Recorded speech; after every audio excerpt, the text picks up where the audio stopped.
এখন কয়জন চিকিৎসা নিচ্ছেন জানাবেন, আর আর আহতদের অবস্থা কেমন দেখছেন? জানিয়ে রাখতে চাই প্রথমেই যে এখন পর্যন্ত সকাল ৮টায় যে ব্রিফিং করা হয়েছে স্বাস্থ্য ও পরিবার পরিকল্পনা মন্ত্রণালয়ের যে বিশেষ সহকারী সায়েদুর রহমান, তিনি কিন্তু আসলে সকাল ৮টার সময় ব্রিফিং করেছেন এবং আনুষ্ঠানিকভাবে জানিয়েছেন যে এখন পর্যন্ত এই যে মাইলস্টোন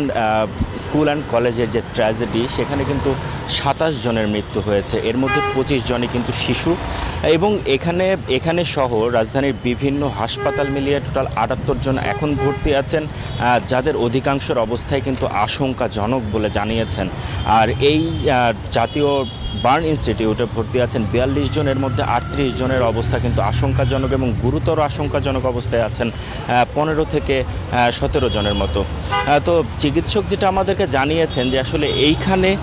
চিকিৎসার ব্যাপারে সম্পূর্ণ আন্তরিকতার সাথে চিকিৎসার প্রস্তুতি নেওয়া হয়েছে এবং এখানে প্রশাসনিক তৎপরতার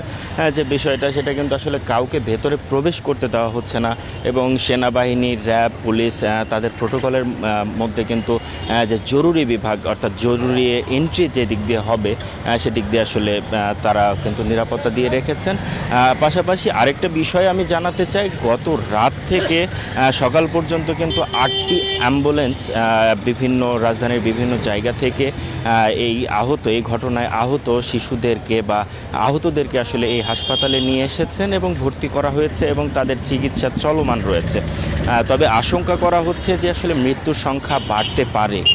কারণ যে দুর্ঘটনাটি ঘটেছে আসলে এটা একটি হৃদয় বিদারক এবং বিধ্বংস ঘটনা, যা ইতোপূর্বে বাংলাদেশের ইতিহাসে এই ধরনের ঘটনা আসলে ঘটেনি। বিমান বিধ্বস্তের ঘটনা ঘটেছে, কিন্তু এই ধরনের আসলে ঘটনা যে কোনো পাবলিক প্লেস, আসলে জনবহুল প্লেসে আসলে এই স্থানে এই ধরনের বিমান দুর্ঘটনার কথা কিন্তু আসলে নজিরে নেই। তবে যে বিষয়টা গতকাল ঘটেছিল, গতকাল কিন্তু উদ্ধার কার্যক্রম আনুষ্ঠানিকভাবে জানানো হয়েছিল, শেষ করার পরেও কিন্তু বিভিন্ন জায়গায় যে আসলে যে আহতদেরকে বিভিন্ন হাসপাতালে নেওয়া হয়েছিল,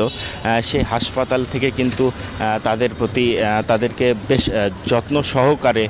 কিন্তু এই বিভিন্ন হাসপাতালে নেওয়া হয়েছে এবং চিকিৎসার জন্য যাবতীয় যতটুকু প্রয়োজন সেটা কিন্তু করা হচ্ছে। এবং শুধু এই হাসপাতালেই না, উত্তরার বিভিন্ন অর্থাৎ ঘটনাস্থলের আশেপাশে যে হাসপাতালগুলো ছিল, জরুরি বিভাগ ছিল, বার্নের প্রাথমিক চিকিৎসা দিয়েও কিন্তু অনেকে ফিরে গেছেন পরিবার পরিজনের কাছে। এইখানে যে বিষয়টি আমরা লক্ষ্য করেছি, পরিবার পরিজনের যে আহাজারি, সন্তান হারানো, কারো ভাই কারো বোন, সেক্ষেত্রে আসলে তাদের যে আহাজারির বিষয়টা সেটা কিন্তু আমরা লক্ষ্য করেছি। তো এখন পর্যন্ত জাতীয় বার্ন ইনস্টিটিউট থেকে এই ছিল আমার কাছে সর্বশেষ তথ্য।